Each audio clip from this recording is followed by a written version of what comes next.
friends, welcome to Law and GK. So friends, on this channel we discuss the contents of law and previous year papers of judicial services and other legal exams. And at present we are doing the series for UGC NET law papers. So friends, in today's video we are going to discuss the UGC NET January 2017 law paper 3. देखिए 2017 में जो जनवरी में exam हुआ था उसके बाद फिर नवंबर में एग्ज़ाम हुआ था, तो जून दिसंबर में नहीं हुए थे 2017 में, और 2016 में भी जो है दिसंबर वाला नहीं हुआ था। तो आज हम इस पेपर को डिस्कस करेंगे। So friends, if you are new on this channel I would like to recommend कि आप इस चैनल को जल्दी से सब्सक्राइब कर लीजिए, because it will be very beneficial for you in your preparation for judiciary and other legal exams. And अगर आपको मेरी वीडियो अच्छा लगे तो उसको जरूर लाइक कीजिएगा, शेयर कीजिएगा अपने फ्रेंड्स के साथ, उन्हें बताएं कि उन्हें यहाँ सारे पेपर डिस्कशन के साथ मिल जाएंगे और उन्हें ये भी आइडिया लग जाएगा कि कौन कौन से क्वेश्चन जो हैं वो रिपीटेडली आते हैं और आ सकते हैं, और इससे आपकी यूजीसी नेट की प्रिपरेशन में हेल्प होगी। तो चलिए बढ़ते हैं एग्जाम पेपर की ओर। तो देखिए क्या कहता है क्वेश्चन नंबर 1, मैच करना है लिस्ट को, केसेस हैं। देखिए केस वन अंदर भारतीय केस में जो बेसिक स्ट्रक्चर डॉक्ट्राइन है उसको प्रोपाउंड किया गया था, मतलब क्रिएट किया गया था। एक का हो गया 2, नेहरू गांधी केस में क्या किया गया था, जो डॉक्ट्राइन उसको स्ट्रेंथन किया गया था, ठीक है। मिनरल मिल्स में इसको क्रिस्टलाइज किया गया था, और IR कोलो केस में उसकी एक नई डायमेंशन ऐड की गई थी। तो क्या बन गया 2 3 4 1 इज द आंसर। नेक्स्ट है 2, असर्शन एंड रीजन। असर्शन है state made law on any matter of concurrent list prevails notwithstanding any repugnancy with an earlier law made by the parliament, ये करेक्ट है। फिर इसका रीजन है the parliament can make a law on any matter in the concurrent list that prevails over any repugnant state law, ये भी correct है। इसकी explanation है ये। तो आंसर क्या रहेगा 1 इज द आंसर। ये प्रोविजंस कौन से हैं जरा बताइए, हमें कमेंट सेक्शन में लिखिए। अब आप भी जो है पार्टिसिपेट कीजिए, एग्जाम आने ही वाला है। नेक्स्ट है 3, दर्शन है the president of India has right to seek advisory opinion of the supreme court of India on question of law और फैक्ट अराइजन और likely to arise which is of the nature and of such public importance, it is correct. Provision बताइए ज़रा comment section में। फिर है reason the constitution of India makes it obligatory for president to accept the advice rendered by the supreme court of India. No, it is wrong, because president is not bound with the advice. देखिए advice है, advice कभी bound नहीं होती, advice के लिए कोई बाउंडेशन नहीं होती है। तो इसका आंसर क्या हो गया, A is 2, R is false, 3 is the answer. Next है 4, अब आर्टिकल्स हैं और प्रोविजन से मैच करने हैं। 136 क्या है, SLP डालते हैं ना 136 में, स्पेशल रिपीटिशन, ठीक है ना। 134 क्या हुआ, appellate jurisdiction supreme court in regard to criminal matters. फिर 131 original jurisdiction of supreme court. 130 क्या बच गया, फिर सीट ऑफ सुप्रीम कोर्ट। तो क्या बन गया इसका 3142, 4 इज द आंसर। नेक्स्ट है 5, अब मैच करना फिर से आर्टिकल्स हैं। Article 221, what is that, salaries etcetera of high court जजेस, ठीक है। देखिए A का 4 देखिए एक में ही है, आ गया ना आंसर, 1 इज द आंसर। 222 क्या है, 20 का है ट्रांसफर ऑफ जजेस from one high court to another. 23 क्या, appointment of chief justice of high court. 24 क्या बच गया, फिर appointment of additional and acting जजेस ऑफ हाई कोर्ट, 1 इसका आंसर रहेगा। अगला है 6, असर्शन है इसकी, the an accused person is guaranteed under constitution of India the right to be informed of the nature and cause of his accusation. कहाँ लिखा गया है ये प्रोविजन, लिखा गया है आर्टिकल 22 में और क्लॉज 1 में। The accused person has to be produced before the nearest district जज विदिन 24 आवर्स। अब देखिए नियरेस्ट डिस्ट्रिक्ट जज नहीं है, एनी मैजिस्ट्रेट लिखा हुआ है, मैजिस्ट्रेट, और कहाँ लिखा हुआ है आर्टिकल 22 के क्लॉज 2 में। तो ये हो गया गलत, ये है ठीक। तो A is 2, R is false, 4 is the answer. Next 7, assertion है subject to anything in constitution parliament में in exercise of its constituent power amend by way of adding, varying, repeal any provision of constitution in accordance with the procedure laid down in this article. देखिए subject to anything नहीं है, ये not with standing है, तो ये हो गया गलत। अब ये आर्टिकल 368 तो है, बट इसकी तो एक्सप्लेनेशन हुई नहीं है, तो दोनों गलत हो गए। तो both are wrong, 2 is the answer. Next 8, assertion है no person to be eligible election in और टू क्लेम टू बी। देखिए no person to be in eligible होना चाहिए, तो ये स्टेटमेंट हो गई रॉन्ग। अब statement is title of article 325 वो तो है, इनिजिबल होता तो इसका ये प्रोविजन होता, लेकिन ये अगर ये गलत है तो फिर ये भी गलत हो गया, तो दोनों रॉन्ग हो गए। 2 is the answer again. Next 9, discretion when applied to a code of justice means sound discretion guided by law. It must be governed by rule, not by humor. It must not be arbitrary, vague, fanciful, but legal and regular. The observation was made in Reliance Airport Developers versus Airport Authority of India. 2 is the answer. Next 10, under which of the following condition a writ of mandamus can be granted? There must be a public duty, yes. Specific demand refusal होना चाहिए, clear right to enforce होना चाहिए, subsisting on the date of petition होना चाहिए। सारे correct है, 1 is the answer. Next है 11, in which one of the following cases supreme court made it explicit that even when the authority has a statutory power to take action without hearing it would be arbitrary to take action without hearing and thus violative of article 14 of the constitution. तो ये case कौन सा था? H L Trehan versus union of India. 4 is the answer. Next 12, list है, अब देखिए। Personal bias पर case कौन सा है? Manak Lal versus doctor Premchand. Pecuniary bias पर कौन सा है? Jeejeebhoy versus collector. Subject matter bias पर केस कौन सा है? G Nageswara Rao versus Andhra Pradesh state road transport corporation. Departmental bias पर कौन सा है? Krishna bus services versus state of Haryana. तो क्या बन गया इसका? 3-1। देखिए 3-1 इसमें ही है, 2 is the answer. Next 13, assertion है, writ of prohibition can be issued on the same ground on which this writ of certiorari can be issued except in case of an error of law apparent on the face of record। ये correct है। Reason क्या है इसका? writ of certiorari is issued at a stage when proceedings are in progress to forbid the authority। No, it is prohibitio। ठीक है। Where writ of prohibition is issued at a stage when the authority has given final decision। ये क्या है? certiorari। तो इसको interchange कर दिया, तो ये हो गया रॉन्ग। ठीक है, तो आंसर क्या बनेगा इसका? A is correct, R is false, 3 is the answer. Next है 14, तो कम्पोजिशन ऑफ लोकपाल सेक्शन कौन सा है? 3 में ही है। एस्टेब्लिशमेंट कितने में है? 63 में। एस्टेब्लिशमेंट ऑफ लोकायुक्त 63 में है। Term of office of chairperson और मेंबर ऑफ लोकपाल ये कितने में है? ये है 6 में। और रिमूवल ऑफ मेंबर लोकपाल 37 में। तो क्या बन गया? 1 फिर 4 2 3, 2 is the answer.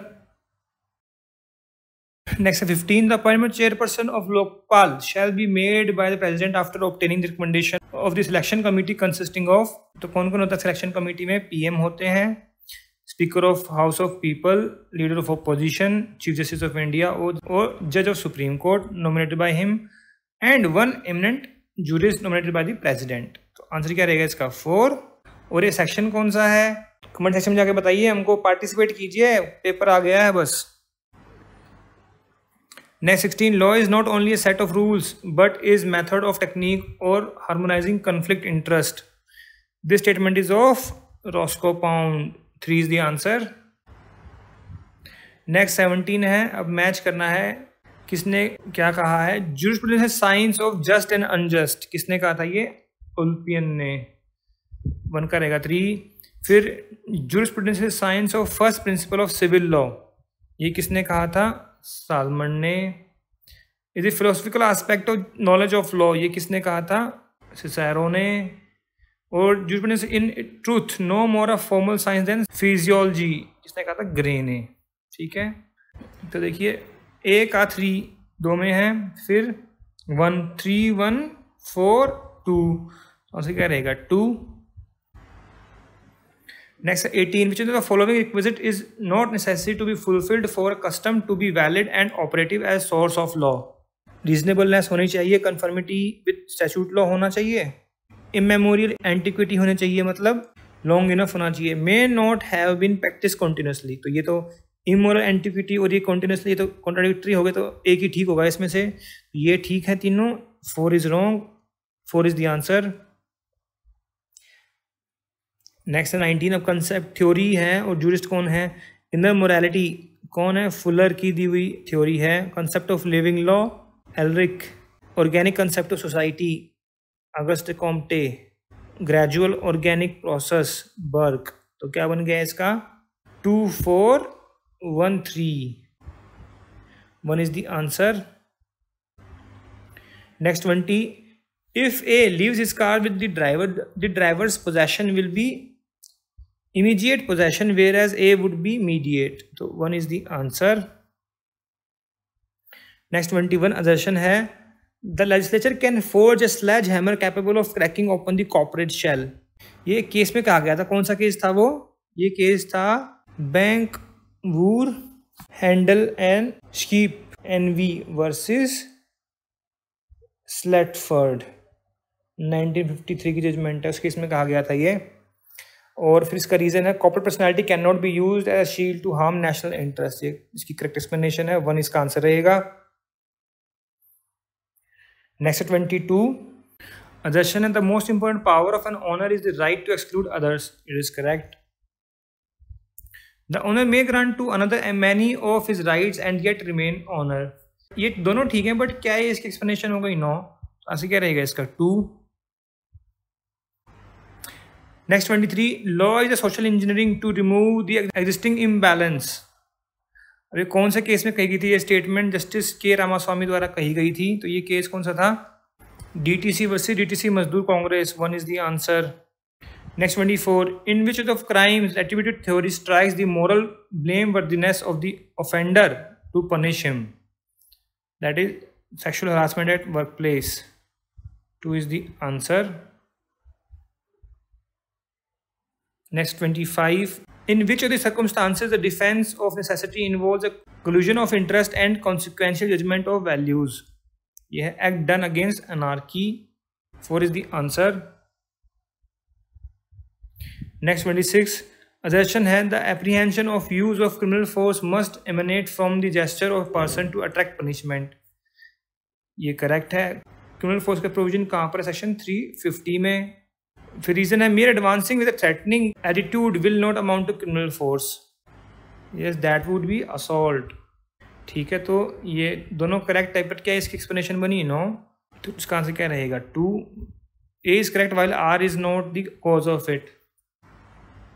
Next 27 assertion है in a case of attempt to rape there must be an indecent assault or action with any resistance from the victim. The reason there was some action which showed that he was going to have sexual connection with her. इसका answer क्या रहेगा? 1 R is the correct explanation of A. Both are correct. 1 is the answer. Next 28 which of the factors fall under the limit within which the right of private defense should be exercised? That is an act committed strictly with conformity with the law. 3 is the answer. अब देखिए ना, where time to have recourse of protection, फिर तो नहीं मिलेगा right of private defence. Public servant performs act in good faith, तब भी नहीं मिलेगा. Where act was irregular outside scope of power, तब भी नहीं मिलेगा. कहाँ मिल पाएगा? ओनली 3rd में. 3 इज द आंसर. और राइट टू प्राइवेट डिफेंस की प्रोविजंस कहाँ से कहाँ तक है? 96 से 106 IPC तक. ओके. नेक्स्ट 29 डकैती विद मर्डर क्रिएट्स को extensive responsibility of each participant because collective liability is the core essence whether it was culminated suddenly or not. Answer क्या रहेगा इसका? 1. Next 30 what offense if any has been committed by married woman giving free consent to her own abduction. खुद का abduction करवा रही है अगर औरत, तो उसको क्या criminal liability बनेगी? No criminal liability as the act was not committed in deceitful manner. उसने देखिए ना यहाँ पे giving free consent है, तो 3 इसका आंसर रहेगा. अबडक्शन का प्रोविजन कहाँ पर है? सेक्शन 362 में of IPC. Next 31 young man waves a currency note of ₹1000 in front of a woman as if he offers the money for an indecent favour from the woman. He may be criminally booked under section 509. 4 is the answer. और ये previous year question है.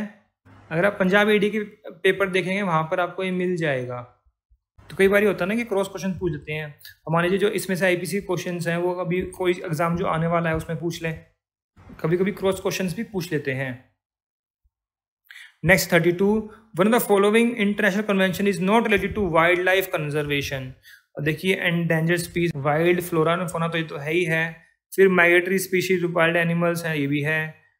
Natural resources, ये भी है. तो कौन सा नहीं है? Environment impact assessment in transboundary context, 2 is the answer. तो जो पहली है ये sites, convention on international trade off endangered species, CITES, ये कन्वेंशन कहाँ पर हुई थी? ये जिनेवा में 1975 में। फिर ये एनवायरमेंटल इम्पैक्ट वाली हुई थी फिनलैंड, लिख लीजिए कहीं पर अपने नोट्स में, 1991 में। Migratory species Bonn, Germany 1983। फिर International Union for Conservation Natural, ये वाला हुआ था France 1948। Next 33, Montreal protocol is related to ozone layer depletion, 2 is the answer. Montreal कहाँ पर है? कनाडा में। और कन्वेंशन कब हुई थी? 1987 में। नेक्स्ट क्वेश्चन नंबर 34, assertion है over 200 central and state statutes which have at least some concern with environmental protection either directly or indirectly have unfortunately not resulted in preventing environmental degradation, on the contrary has increased over the years। ठीक है, इसका reason देखिए, unless government policy is backed by adequate budgetary allocation, changes to the statutory regime and a bureaucratic will, the government's intentions are apt to remain on paper। ये भी इसकी explanation आ जाती है। ये कौन से केस में कहा गया था? ये सुप्रीम कोर्ट द्वारा कहा गया था, केस था ये Indian council for enviro legal action versus union of India, 1996 की जजमेंट है। तो इसका आंसर क्या रहेगा? 1। नेक्स्ट 35, देखिए मैच करना है अब। तो केसेस के नाम दिए गए हैं और ये कंसेप्ट। तो पब्लिक लायबिलिटी कंसेप्ट कौन से केस में आया था? ये नर्मदा बचाओ आंदोलन वर्सेस यूनियन ऑफ इंडिया, ठीक है। फिर sustainable development MC Mehta case में, wildlife protection state of Bihar versus Murad Ali Khan, hazardous waste material research foundation for science versus union of India. देखिए जो ऑप्शंस है ना, इसमें तो ऑप्शंस क्या बनते हैं इसके? 4, 2, 1, 3। तो ये 4, 2 तो है लेकिन 3, 1 लिखा हुआ है यहाँ पर और कोई ऑप्शंस नहीं है, तो ऑप्शंस रॉन्ग है। आंसर रहेगा 4, 2, 1, 3। नेक्स्ट 36 है, अब give correct answer by using codes given below. The environmental approach has led Supreme Court to derive, adopt and apply a range of principle to guide the development of environmental jurisprudence. Notable amongst the fundamental norms recognized by the courts are: every person has a right to a wholesome environment, which is a facet of the right to life guaranteed under 21. This is correct. Enforcement agencies are under an obligation to strictly enforce the environmental law. It is correct. Government agencies may not plead non-availability of fund, inadequacy of staff, or other insufficiencies to justify the non-performer of their obligation under the environmental law. ये भी ठीक है. Stringent action ought to be taken against contumacious defaulters and persons who carry on industrial and development activity for profit without regard to environmental laws. ये भी ठीक है, तो all ठीक हो गए। तो इसमें 3 इसका आंसर रहेगा ABCD, all of the above. Next 37 है, in which of the following cases the Supreme Court, after reading to International Covenant of Civil and Political Rights and Universal Declaration of Human Rights, observed that it is almost an accepted proposition of law that rule of customary international law which are not contrary to municipal law shall deem to be incorporated in the domestic law। तो कौन से case में कहा गया था? ये PUCL versus union of India 1997 के case में कहा गया था। कि यहाँ पे कोई ईयर लिखने चाहिए, because PUCL versus union of India कई केसेज हैं, उसमें कई सारे अलग अलग चीज़ें बोली गई हैं। And what is the full form of PUCL? People's union for civil liberties. ये एक NGO है, ठीक है ना। 3 इसका आंसर रहेगा। Next 38, which of the following is correct? Air prevention control of pollution act 1981 was enacted by the parliament invoking the power under article 252 या 253 to make laws implemented decisions. तो आंसर रहेगा 2 under article 253। Next 39, match करना है, बताना है कौन सा correctly matched है। जे स्टार्क ने क्या कौन सी बुक लिखी है? An introduction to international law, ठीक है। हैकवर्थ ने digest of international law. J L Brierly ने क्या लिखा है? The basis of obligation in international law. And Friedmann ने the changing structure of international law. तो ये हो गए इंटरचेंजेबल, तो 2 हो गए wrong, 1 and 2 are correct, 2 is the answer. Next 40, in which of the following cases the International Court of Justice pointed out that when in regard to any matter or practice, two states follow it repeatedly for a long time, it becomes a binding customary rule. ये case था right to passage over Indian territory case, Portugal versus India, और ये कब आया था case? ये 1960 में, ठीक है। Westland gold mining company limited versus R, ये कब आया था? 1905 में, सुप्रीम कोर्ट ऑफ यूएस की जजमेंट है। साउथ वेस्ट अफ्रीका केस, ये था लाइबेरिया वर्सेस साउथ अफ्रीका, 1966 की जजमेंट है आईसीजे की। North Sea continental shelf case किसके बीच में था? ये जर्मनी वर्सेस नेदरलैंड। कब डिसीजन हुआ था इसका? 1969 में। नेक्स्ट है 41, international a good example of the application of the principal sovereignty is theory of auto limitation. According to this theory, the states follow international law because they have by their consent reduced their power. This principle is based on the principle of state sovereignty. The chief exponent of this principle was कौन था? Ancelotti and Tripel both. So 2 is the answer. Next है 42, which of the following statements are incorrect? बताना है अब। Subjugation is a mode of acquisition of nationality under international law, ये correct है। Stock versus the public trustee is a case related to statelessness, तो ये हो गया wrong। Article 326 of Hague Convention 1930 provides a provision for solving the problem of double nationality of married women. No, this article talks about the nationality in general, married women के लिए नहीं है, तो ये भी हो गया wrong। Obsession is a mode of loss of nationality under international law. No, is a mode of assignment of property under international law, तो ये भी हो गया wrong। So 2, 3, 4 are incorrect, 3 is the answer। Next 43 assertion है, the General Assembly is one of the principal organ of UN which consists of all members of the United Nations, ये correct है। फिर resolution और declaration of general assembly not binding upon states, they are mere recommendation, ये भी ठीक है। But क्या इसकी एक्सप्लेनेशन हुई? एक्सप्लेनेशन नहीं हुई, दोनों इंडिविजुअली करेक्ट है, तो आंसर क्या रहेगा? 2, both are correct but R is not correct explanation of A. Next 44, अब मैच करना है जुडिक्शन इंटरनेशनल केसेस से। Case decided under contentious jurisdiction, कौन सा केस था ये? Anglo Iranian oil company case. फिर अंडर एडवाइजरी जुडिक्शन कौन सा केस आया था? Nicaragua versus USA. फिर एक courts competence in respect of determination of its own jurisdiction, North Sea continental shelf case. अभी बताया ना कौन सा था ये? Germany versus Netherlands. Transfer jurisdiction western Sahara case. तो क्या बन गया? 4, 1, 2, 3, 1 इज द आंसर। नेक्स्ट है 45, अब बताना नोट करेक्टली मैच इसमें से, ठीक है। Composition of Security Council of UN, article 23, ये करेक्ट है। फिर composition of economic and social council under article 61 of UN, ये भी ठीक है। फिर General Assembly under article 86, no it is under article 9। And trusteeship council की कंपोजिशन कहाँ पर है? आर्टिकल 86 में, ठीक है। तो इसका आंसर क्या रहेगा? 3 and 4 are incorrect, 2 is the answer.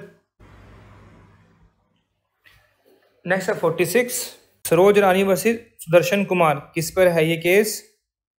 Constitutionality of section 9 of Hindu marriage act, मतलब आरसीआर की कॉन्स्टिट्यूशनैलिटी को चैलेंज किया गया था इस केस में। फिर Jordan Diengdeh versus S S Chopra, uniform civil code पर है। रसल वर्सेस रसल, क्रूअल्टी पर, क्रूअल्टी का मीनिंग बताया गया है इसमें। Shastri versus Maldas, meaning of Hindu. क्या बन गया इसका? 3, 1, 4, 2, तो ये आंसर क्या रहेगा इसका? 3।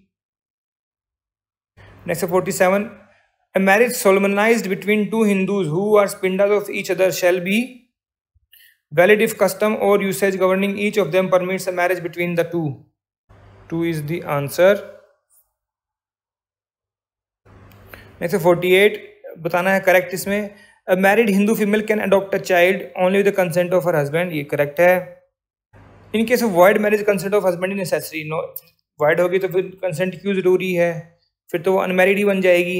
इन voidable marriage consent of husband is not necessary, no मतलब नेसेसरी है। फिर husband has converted to Muslim religion, is consent is not necessary, ये करेक्ट है। सेक्शन कौन सा है? सेक्शन 8 बताता है कि व्हेन फीमेल कैन अडॉप्ट, तो आंसर क्या रहेगा इसका? 1 and 4 are correct, 1 is the answer. Next 49, which of the following is not a ground of divorce available to wife under section 13(2) of Hindu marriage act 1955। तो cruelty नहीं दिया गया है 13(2) में, वो किस में है? 13(1) में है, तो 3 इसका आंसर रहेगा। ये तीनों 13(2) में दिए हुए हैं। नेक्स्ट है 50। अब बताना है करेक्ट इसमें से। मुस्लिम वुमेन कैन मैरी किताबी, नो इट इज रॉन्ग। शिया मेल कैन कॉन्ट्रैक्ट मुता विद फायर वर्शिपर, ये करेक्ट है। फिर marriage of Muslim women with Hindu would be irregular, no it is void, ये हो गया गलत। Muslim man can not marry with his niece, ये दिस इज करेक्ट। तो आंसर क्या रहेगा? 2 and 4 are correct, 4 is the answer. Next है 51। अब बताना है करेक्ट इसमें Hindu adoption and maintenance act के प्रोविजंस हैं। The obligation of husband to maintain his wife is coextensive with his property, no it is not. ये जरूरी थोड़ी जब तक प्रॉपर्टी रहेगी तब तक इसको मेंटेन करता रहेगा। फिर 18 to provide for maintenance and separate residence for wife in some conditions, that is correct. फिर father in law's obligation to maintain without daughter in law is a personal obligation, no wrong. And unchaste non Hindu wife is not entitled to maintain, is correct. क्या बन गया इसका? 2 and 4 are correct, 2 is the answer. Next 52। Which of the following is not a ground of divorce under section 2 of the dissolution of Muslim marriage act 1939? 7 year imprisonment है, yes. Failure of husband to payment 2 years, yes. Whereabouts the husband has not been known for a period of 4 years, ये हो गया wrong। Note पूछा हुआ तो answer क्या रहेगा इसमें? 3, और ये 3 years तक उसको रीजन मैरिटल ऑब्लिगेशन नहीं की, ये भी ठीक है। सेक्शन 2 में ही मेंशन किए गए हैं ये है क्लॉज 3, ये है क्लॉज 2, ये है clause 1 and this is clause 4। Next 53। The following are not available to Hindu husband as ground of judicial separation. Extramarital sex with wife, तो ये तो हो ही जाएगा। Conversion of wife to non-Hindu religion, ये भी हो जाएगा। Wife's pre-marriage pregnancy, ये नहीं है। और non-consummate marriage owing to importance of, ये भी नहीं है। मैन का तो है, वाइफ का नहीं है, तो इसका आंसर क्या रहेगा? 3 and 4 only, 4 is the answer। Next है 54। Which article of UN Charter charges the UN to promote universal respect for and observance of human rights, fundamental freedom for all without distinction as to sex, race, language or religion? Article कौन सा? 55C, 2 is the answer। Next है 55। Match करना है अब। The Commission on Human Rights was established by Economic Social Council on February 1946, ए का हो गया 3। General Assembly created the position of UN High Commissioner of Human Rights on 20 दिसंबर 1993, इसका हो गया 2। तो 3 2 देखिए एक में ही है, 1 इज द आंसर। आगे देख लीजिए, General Assembly adopted the second optional protocol to the international convention on civil and political rights, ये किया गया था दिसंबर 15 1989 में, और ऑप्शनल प्रोटोकॉल ये मार्च 23, 1 इसका आंसर रहेगा। नेक्स्ट है 56। अब बताना not correctly matched. World conference on human right was held at Vienna in 1993, yes it is correct. फिर international conference on human right in Tehran was held in year 1968 में।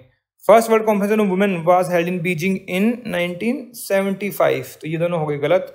और ये fourth international convention on elimination of all forms of racial discrimination, ये convention हुई थी 1965 में, तीनों हो गए गलत। तो इसमें ठीक क्या हुआ फिर? ओनली 1, गलत कौन से हो गए? 2 3 4, 3 इज द आंसर। नेक्स्ट 57। अब देखिए किसने कमेंट किया है legal significance of universal declaration of human right. Declaration is merely statement of principle, not legally binding instrument, but it has become best known international document. किसने कहा था ये? Palmer and पार्किंस ने, तो 4 इसका आंसर रहेगा। नेक्स्ट 58। assertion है the UDHR does not define the term human right, it refer them the equal inalienable right of all members of the humanity, ये करेक्ट है। The framers of the Indian Constitution were influenced by the concept of human right and guaranteed most of the human rights contained in the UDHR, ये भी correct है। But क्या इसकी explanation हुई? No, explanation नहीं है, तो इसका आंसर क्या रहेगा? 2, not the correct explanation, both are correct. Next 59। To which of the following international convention on human right India has become party to such convention? Convention on political rights of women, ये आई थी 1952 में, India is a party, yes. Convention on right of child, ये आई थी 1989 में, India is a party. फिर convention for suppression of traffic in person exploitation, ये आई थी 1949 में, इंडिया इज ऑल्सो पार्टी। फिर है convention on international recovery of child support and other forms of family maintenance, इस पे नहीं है, ये कन्वेंशन आई है 2007 में। तो आंसर क्या बनेगा? 1 2 3, 3 इज द आंसर। नेक्स्ट 60 अब मैच करना है। ह्यूमन राइट एक्ट के प्रोविजंस हैं, तो ये हर बार पूछते हैं, अगर प्रीवियस पेपर देखेंगे वहाँ पर भी आपको मिल जाएंगे। तो ये जो इंडेक्स है उसको देख लीजिए, उसमें से कोई ना कुछ क्वेश्चन आ सकता है। तो removal of member of commission कौन सेक्शन में है? सेक्शन 5 में। इस बार देखिए उन्होंने इधर तो ये 1 2 3 कर दिया, इधर ABCD कर दिया था कंफ्यूज करने के लिए, और क्वेश्चन को डिफिकल्ट बना दिया, है ना। सेक्शन 12 में क्या है? Functions of the commission. Procedure respect of arm forces कितने में है? ऑब्वियसली 19 में है। अपॉइंटमेंट चेयरपर्सन कितने में है? सेक्शन 4 में। तो क्या बन गया इसका? आंसर इज ए का देखिए 2 है, तो ए का 2 1 में ही है, answer is 1। Next 61, in which among the following cases malice become relevant to determine a person's liability in law of torts. तो malice is may result in aggravation of damages, yes. In टोट of decision conspiracy, one of the essential is malice, yes. When act is lawful, intention can be gathered from the past circumstances, no.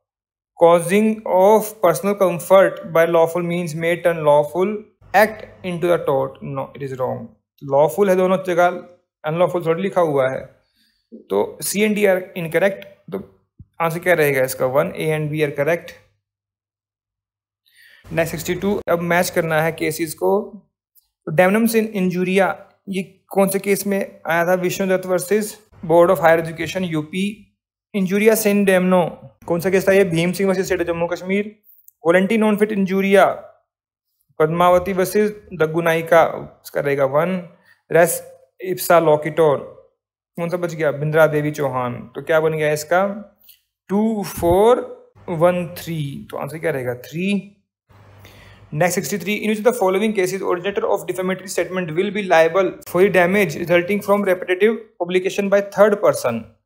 देखिए third person public कर रहा है, और originator जो है रेफमेटरी statement का कितना लायबल है? तो ही हिमसेल्फ ऑथराइज्ड रेपिटेशन, तब लायबल हो जाएगा वो। Repetition was natural probable consequence of his act, तब भी हो जाएगा वो। फिर there was immoral obligation the person in whose presence the slander was made to repeat it, ये हो गया wrong. There was moral obligation the person in whose absence the slander was made to repeat it, तब भी नहीं होगा। तो answer क्या रहेगा? A and B are correct, 1 is the answer. Next 64, which of the following is true in relation to nuisance? It can be committed through the medium of intangible object, 2 is the answer। Next 65, assertion है the law takes no cognizance of carelessness in the abstract, ये correct है। Cause of action of negligence accrues when damage that is real damage is suffered, ये भी correct है, इसकी explanation है, yes। Answer क्या रहेगा इसका? 1। Next 66, which of the following is not correct in relation to consumer protection act. तो देखिए आज के टाइम पे तो ये रिडेंट हो गया क्वेश्चन, बिकॉज अब तो 2019 का नया एक्ट आ चुका है और 1986 वाला रिपील हो चुका है ना। तो it extend to whole of India including Jammu Kashmir, तो ये भी तो रॉन्ग है। और देखिए इसका 4 देख लीजिए, द एक्ट ओवरसाइड the provisions of sale of good, no it complements, ठीक है ना, and it is complementary and supplementary, तो ये भी रॉन्ग है। तो आज के टाइम में देखें तो 1 and 4 are incorrect, not correct पूछा हुआ है यहाँ पर। Next 67, what is the period of limitation to file a complaint before a consumer dispute redressal agencies? अब क्या बोलते हैं उसको? District consumer commission, state consumer commission, national consumer commission. तो चाहे डिस्ट्रिक्ट हो, चाहे स्टेट हो, चाहे नेशनल हो, तो लिमिटेशन कितना है? 2 years from the date of cause of action, तो इसका आंसर क्या रहेगा? 2। नेक्स्ट 68, assertion है salary drawn by a partner from the firm for his services rendered to it has been treated different from his right to get an additional amount in the form of salary as his share of the firm's profit, ये wrong है। has not been, यहाँ आना चाहिए has not been treated differently, ठीक है ना। और कौन से केस में कहा गया था? ये R M Chidambaram Pillai versus commissioner of income tax, इस केस में कहा गया था हैज नॉट बीन। तो इसका रीजन भी रॉन्ग हो गया, दोनों रॉन्ग हो गए, 2 is the answer। नेक्स्ट है 69, termination to a partner in absence of an agreement on this matter. कौन से केस का रिलेटेड है ये? Shailat brothers versus Nanalal Harilal. फिर fixation of remuneration agreement in respect of partner does not alter his status as partner, ये किस में case में कहा गया था? Mohammad Abdul Sattar versus state of Andhra Pradesh. फिर interest on capital of a partner that is Bhagchand versus Kaluram. फिर action against partner for balance due to another Gisulal versus Gambhirmal. तो आंसर क्या बन गया इसका? 3142। तो 31424 is the answer. Next 70, assertion है partner of an erstwhile unregistered firm can bring a suit to enforce a right arising out of contract falling within the ambit of section 69. No, it cannot. तो यहाँ can not bring आएगा और ये इसी case में बोला गया था, तो ये गलत हो गया था, ये भी गलत हो गया, दोनों रॉन्ग हो गए, तो 2 इज द आंसर। फिर है 71, बताना इसमें correct. Section 29 of sale of goods act, mercantile agent means a mercantile agent having in the customary course of business as such agent authority to sell goods। 3 इसका answer रहेगा। Next 72, which of the following statement are correct? A settlement of goods for sale is done by, दोनों कर सकते हैं, bye भी कर सकता है, सेलर भी कर सकता है। Apportionment of sale is done by, दोनों कर सकते हैं, बाय भी कर सकता है, सेलर भी कर सकता है। ठीक है, तो ये दोनों हो गए wrong. Distinction between a settlement of goods and appropriation of goods, that former involves the element of common intention between buyer and seller, whereas later can be unilateral act of buyer। ये भी wrong हो गया, ये वाइसा वर्सा होना चाहिए। फिर D है property in good does not pass to buyer till appropriation, ये correct है, तो इसमें correct कौन सा है? Only D, 3 is the answer। Next 73, which of the following are presumption as to negotiable instrument under section 118? The presumption as to contractual capacity, yes. Maturity of instrument, no. Presumption consideration, no. Presumption of date, yes। वहाँ लिखा हुआ कि date डली वही है, वही date presume करेंगे, उसी डेट को दिया गया था, कॉन्ट्रेक्चुअल कैपेसिटी में दिया गया था, तो 2 इसका आंसर रहेगा, B and D are correct. Next 74, अब बताना है इसमें करेक्ट। Doctrine of indoor management apply in case of knowledge of irregularity in company, no. Does not apply in case of suspicion of irregularity, यहाँ तो अप्लाई होगा, ये भी हो गया wrong. In case of forgery, no, forgery हुई तो उसमें क्यों करेंगे। फिर does not apply if the act of an officer of a company is one which would ordinary B beyond the power of such officer, तो ये भी हो गया, ये हो गया correct. Only D is correct, 4 is the answer. Next 75, find the answer. Director may be removed by central government share holder in general meeting, answer क्या रहेगा इसका? 3। प्रोविजन बताइए जरा, कंपनीज एक्ट का प्रोविजन है 2013 में, लिखिए जरा कमेंट सेक्शन में, पार्टिसिपेट कीजिए आप भी। सो फ्रेंड्स, यहाँ पर हमने यूजीसी नेट जनवरी 2017 का पेपर 3 पूरा डिस्कस कर लिया है। अगर आपको इसमें कोई कमी लगी, कुछ सजेशन हो, कोई एडवाइस हो, तो आप जो है कमेंट सेक्शन में जाकर भी लिख सकते हैं। एंड इन बिटवीन अगर क्वेश्चंस में आपको कुछ ऐसा दिखा हो, एंड जैसे कि हमने क्वेश्चंस में बीच में बोला भी है कि भाई अगर आपको कुछ पता है तो आप ज़रूर कमेंट सेक्शन में जाकर लिखिए। We always appreciate your comments. And अगर आपको वीडियो अच्छी लगी, इसको जरूर लाइक कीजिएगा, शेयर कीजिएगा अपने फ्रेंड्स के साथ। And don't forget to subscribe our channel, and while subscribing don't forget to press the bell icon so that you can get the notification of our upcoming videos. So friends, मिलते हैं आपसे next video में। Thanks very much for watching this video. Thank you.